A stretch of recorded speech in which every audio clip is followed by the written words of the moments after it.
and welcome to another episode of the Planetary Persuader. I am Cosmic Kev, your host, and this is for the weekend beginning Friday, October 9th, 2020. And if John Lennon was alive, today he'd be turning 80 years old. So, for those of you who were little kids or older when the Beatles debuted on the Ed Sullivan Show back in February of 1964, you probably are feeling a little bit older today, like I am. So I was only 5 years old when that happened, so I'm like, but I remember because my dad brought me in the room and says, "Look at this." I'm like, "Wow, what is it? It looks cool." "No, it's not cool. Their hair's too long." I mean, their hair wasn't long by today's standards at all, but back then everybody was like all militarized.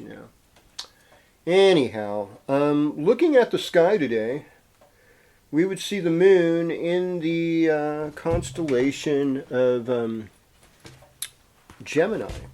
And the part of Gemini that the moon is in is a lunar mansion known as Punavarsu. So Punavarsu, and I mean this is the sidereal zodiac part of this forecast, okay? So for you Western astrologers, they're like, "The moon's in Cancer today, I'm melting. I'm like, okay, keep melting. If you were to take your telescope and look in the constellation of Cancer, that's, you wouldn't find the moon there. But if you looked in the constellation of Gemini, you'd find it in Punavarsu. And Punavarsu is ruled by Jupiter. But it's 3/4 in the sign of Gemini, 1/4 within the constellation of Cancer. So we're talking constellations here. Western astrology is based on seasons, and that's what most of this horoscope is about. But I like to give the planets credit for where they actually are, which very few Western astrologers have the cojones to admit. I'm all cojones today, folks. Anyhow, so in the sidereal zodiac, we would still have the sun in Virgo, but and then on Saturday the 16th of October, it goes into actual constellation of Libra, which is different from the seasonal acknowledgement of Libra time, which is what it is right now. Okay, so we'll put that together. But let's talk about Punavarsu lunar mansion, because the lunar mansions, those 27 subsigns, are a lot older than these 12 signs of the zodiac.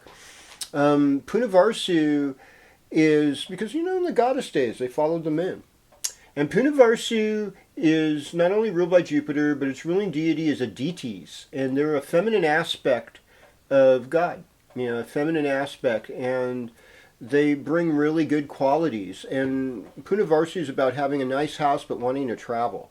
And its symbol is a quivers and an arrow that hold an arrow, or an arrow itself. And so a lot of this particular nakshatra, this part of the sky, is about making a goal for yourself and enjoying recreation, but also enjoying that nice feeling of being in a nice home. All in all, that's Punavarsu. Okay, so as far as other planets in the sky go, let's see, what do we got today? Well, the north, I want to say this too, is that in the sidereal zodiac, the nodal axis changed from the Gemini Sagittarius thing, which it still is in the tropical zodiac, but to Scorpio and Taurus, so North Node in Taurus, Rahu, Ketu in Scorpio. And Ketu in Scorpio is powerful because that's part of Ketu's rulership is Scorpio. So we're going to see some powerful karma, powerful subconscious, powerful intuition, powerful spirituality over the next year and a half, and something worth looking at. Otherwise, we'll go to Western Zodiac. What do we got here? Well, we've got North Node in Gemini, Mercury in Scorpio, Venus in Virgo, debilitated, Mars in Aries, retrograde, Jupiter and Saturn and Pluto in Capricorn, Uranus in Taurus, Neptune in Pisces, and Chiron in Aries. So with that said, let us begin